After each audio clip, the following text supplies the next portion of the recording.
Good morning, good afternoon, good evening, wherever you are. Remember, you have greatness inside of you. Welcome back to another AB Daily News with your hockey coach, your coach Frenchy. Today, episode number 223. We have a minute coach today. And first of all, review game between the New York Rangers and the Montreal Canadiens. Last part is score 4-1. Update from Martin Saint-Louis about Sakoski. Then, my 5 bold prediction and 2023 finale World Junior Championship update. But before we start, we invite you, please don't forget to click on the like, subscribe to our Canadian show, and please leave me a comment about this episode. And let's talking about my first subject of the day. My first subject, guys, about the World Junior Championship update. Team Canada won an overtime for the score 3-2 over the Team Czechia. It was the first time for Team Czechia to play in the final gold medal since 2003, 20 years ago.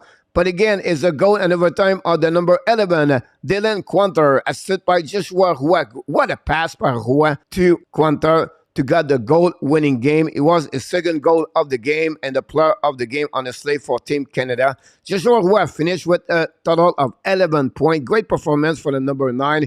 This for him is a back-to-back gold medal. And then finally, I want to talk about a little bit more about Shane Wright. For me, Wright played his best game during that tournament. And the final, again, the Team Czechia, he scored a goal. It was the second goal of the game for Team Canada on the back end. What a great goal. I like his aggressiveness during that game. He compete and he played a solid game for Team Canada from the captain. But honestly, we have to talk about this tournament, guys, about Connor Bedard, the MVP of this tournament. He has 9 goals, 14 assists for 23 points, and he finished possibly his career and on the World Junior Championship with 14 goals, 17 assists at 31 points. I don't see him to return next year with Team Canada. Whatever who draft him is going to play with that team in NHL. But we have the bronze medal final between Team Sweden and Team USA. What a game if you're watching this game, guys. 15 goals, but is a goal and overtime from the Team USA won for the score at 8-7 over Team Sweden. Chad Lucius have a hat trick for Team Sweden. Really excited game. If you have an opportunity to watching again, that'd be great. Obviously for Team Sweden, they lost the 2 games in the semifinal and the final for the bronze and overtime. But again, overall, I want to give you my 3 stories of this tournament. First of all, the best defenseman in my eyes is Cherechek for Team Czechia. What about the goaltender Slovakia? When nobody knows this name, Kajan, nobody knew who he was. You have a great story about him. First of all, he was an NAHL at Tier 3 Junior. He played a couple of games in USHL, and then he got a phone call for Team Slovakia to join the team. He was not part of the roster, guys, when they moved Canada to play. They got him at the last minute, and they put him in the between the pipe, and he beat Team USA. He brings Slovakia against Team Canada in overtime, but they lost. But what a great performance he did against Team Canada, guys. This, for me, is the wild card of this tournament. And finally, I need to mention the Halifax fans. What a great fans they have over there. They support the tournament since the day 1 until to the end. Whatever have other team guys play, example, the Latvia versus Australia, many fans wear the jersey of Australia. They want them to beat Latvia. Just give you an idea how they support the hockey over there. At the end of the day, it was a really successful tournament overall for the World Junior Championship. So this concludes, guys, all my update, but I want to remind you, I'm going to make another video about what we learned during that tournament from the beginning to the end about the different players and the team and what I'm looking for 2024. I believe Team USA are going to be the best team in 2024. So hopefully you enjoyed all my updates during the last couple of days. Please leave me a comment about this tournament and maybe what about the game between Team Canada and Team Czechia. Let's move on now, guys, for my next subject of the day. My next subject is about a review game between the Montreal Canadiens and the New York Rangers. Unfortunately, I did not watch the game from the beginning to the end live like I do play-by-play because I did Team Canada game, but I reviewed the game after, a little bit later, and I have a chance to watching this game. Look, Montreal Canadiens, at the end of the day, it was maybe the best game in the last 6 games they played recently. Good game overall, but not good enough to win, unfortunately, for them. The good news about them, like Martin St. said, no goal at the beginning. Usually they give goal recently, game after game, the first 5 minutes, 10 minutes, and they always re-sing the score, but not tonight until they give the first goal during the second period. Then Joel Armia, yes, he did it. Yes, he did it. His first goal of the year, obviously, as a loss of 4-1 against the New York Rangers. Again, the problem on Montreal was, again, the special team. They gave 1 goal and 3 attempts for the New York Rangers on the power play, and they are 0-2 on the power play for Montreal Canadiens. Now, not many shots, only 18. You have a couple of high danger scoring chances, but you cannot win any game if you don't shot over 25 to 30 shot now in NHL. Then Suzuki and Cole Caulfield, both of them play over 20 minutes, and both of them have only 1 shot on the net. It came from Cole Caulfield. It's not what Cole Caulfield does usually for the Montreal Canadiens. Play an average over 3.5 shots per game. Suzuki, I don't know what's going on since December 6th. He really struggled with the Montreal Canadiens. I want to talk about something, the big mistake of Juraj Slavkovsky and power play. If you watch the game, it was 0-0. Montreal got a power play, and then Slavkovsky tried to pass on the back end to Albert Jekai. It was not a great pass for Slavkovsky, and the turnaround to be intercepted by the veteran Chris Kreider, go on a breakaway and open the score of the game 1-0, and that was the end for Montreal Canadiens. They never come back because Rangers scored 3 goals during the second period and finally won by the score 4-1. But I want to talk about Juraj Slavkovsky's mistake, and I want you to hear in French and English what Martin St. Louis talk about Slavkovsky, listening and watching Martin St. Louis after the game on the press conference. Tonight where you guys worked so hard to keep the game in a manageable place, and he makes a mistake that's magnified in the Bell Center. How do you keep his confidence intact? Well, I know he's responsible for his confidence, but no, I'm just saying, like, how do you approach that situation, because you know how bad he's feeling about it when he goes back to the bench. Yeah, I'm sure you always want plays back, and probably some that cost more. You want them more. And it's probably something he's going to think about it tonight. And tomorrow, just a simple, how you doing, Slav? It'll be okay. It's part of it. And have a little discussion and go to work. Last question. Alexandre, parlant de Slavkovsky, de ton expérience, à quel point c'est différent de gérer une stretch comme celle-là quand tu es un vétéran versus quand tu es une recrue? Est-ce que tu gères ça différemment? C'est plus dur pour une recrue, par exemple, de passer à travers une séquence? Bien, sûrement, parce que c'est sûr, pour un jeune joueur, il n'a sûrement pas vécu la pesanteur que ça peut amener, ces séquences-là, pour une équipe. Puis je suis sûr que les vétérans, ils ont tous vécu ça. C'est des scénarios comme ça. Des situations comme ça. Puis c'est important pour les vétérans d'aider les jeunes. Puis ça fait partie de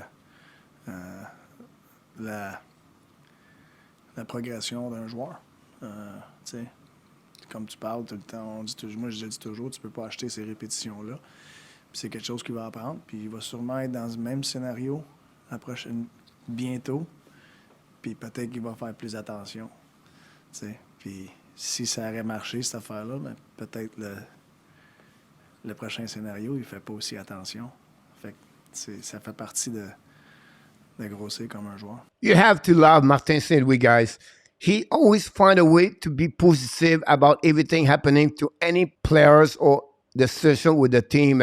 For me, Martin St. Louis is a great, great coach for the Montreal Canadiens. But I want to talk a little bit more about some update from what Martin St. Louis said during the press conference. First of all, guys, Martin St. Louis comments after the game. I want you to pay attention more. Why he won't go to Laval yet, on my eyes. First of all, the injuries. He have many injuries right now. Montreal have Monahan and Gallagher. It looked like Gallagher is going to be a little bit long term. I'm going to talk about this in the next couple of minutes. He used the word repetition. This is the word you have to pay attention the most, what he said about Slavkovsky. He need to get reps every single game. That's the reason they don't go to the World Junior Championship. That's the reason they not bring him and Laval at the beginning of the season. That's the reason he's not play junior. They want him to learn from repetition every single game. During the game, during the practice, and on the individual one-to-one. That's what Martin St-Louis believe for the progression, the development of Juraj Slafkovsky. He never been on the part of the new carousel healthy scratch. What are you talking about? Remember, guys, a couple of games ago, it was Anthony Richard, Peseda. Then you have Tabernak. Now you have Mike Hoffman. Then you have Joel Armia. Still, Slafkovsky never have a part of the healthy scratch yet. So for me, for the way Martin St-Louis take his decision, I still believe, they really believe Slafkovsky should be with the Montreal Canadiens to the end of the year. He can promote again the New York Rangers, play on the second line, and finally, the trade deadline is coming. I expect Montreal to make at least 1 or 2 changes as a forward to move out, and that will open up another spot, and that will keep the spot of Slafkovsky with the Montreal Canadiens. I could be wrong here. I would have to go a little bit more deeper about how Slafkovsky sees things, how Slafkovsky is so mature, how Slafkovsky, he knows the past is behind him, and every day he has to show up. It's a new day. It's a new learning. It's a new progression. That's Martin St-Louis preach every single day for each players. It's a new day. What happened yesterday is over. What now we can do is to learning to become better every single day. That's what I want to share with you with Juraj Slafkovsky. Finally, really bad news for the Montreal Canadiens. Kaden Coley is going to be out to 4 to 8 weeks. There was a report by François Gagnon from RDS. I did not read too much about the gravity of the injury, but expect him to be a couple of weeks out with the Montreal Canadiens. It looked like Gallagher got hurt at the same spot, missed 13 games prior the game he got hurt last game. It looked like he's going to be on the long-term injury reserve. Need to be confirmed by the Montreal Canadiens, but for what we heard, look like he's going to be out for many weeks for Gallagher too. So guys, this concludes this subject of the Montreal Canadiens lost by the score 4-1. I would like to hear from you. Tell me what you think about the game and maybe talk about Slafkovsky. And I will definitely respond to each one of your comments. Let's move on now, guys, for my next subject of the day. My next subject of the day, guys, is about my 5 bold prediction in 2023. I know you're going to tell me I'm crazy, but here we go. The Montreal Canadiens will win the 2023 NHL Draft Lottery. Yes, they're going to win that lottery in 2023. Check this in May, and you're going to remember, Coach, you see this on January 7. The Montreal Canadiens will trade Joel Edmondson and Sean Monahan at the trade deadline. Bold prediction again. My number 3 bold prediction, guys, is the Montreal Canadiens will trade Josh Anderson at the draft 2023. My number 4, the Montreal Canadiens are going to sign Cole Caulfield, a contract of 8 years at $9 million deal. This is my prediction on my bold number 4. And finally, my number 5, the Montreal Canadiens are going to have more 4 rookies next season in the roster 23-24 season. And they're going to be Jesse Allen, Owen Beck, Justin Barron, and Connor Bedard. Yes, because they're going to win the lottery. But if they don't win, they win the second position, Montreal Canadiens could have Leo Carlson or Adam Fantilli. One of the 3 players are going to be part of the lineup for 2023-2024 season. This is, guys, all my 5 bold predictions. I would like to hear from you. What do you think?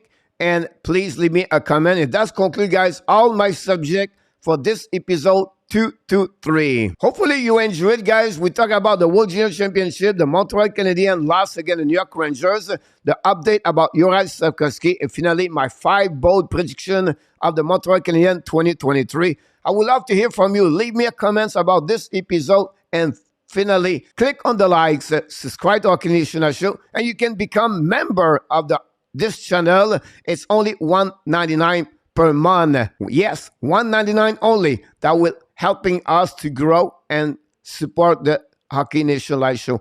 Until my next video, guys, we want to remind you, you have greatness inside of you, and we wish you an amazing, blessing day, everybody.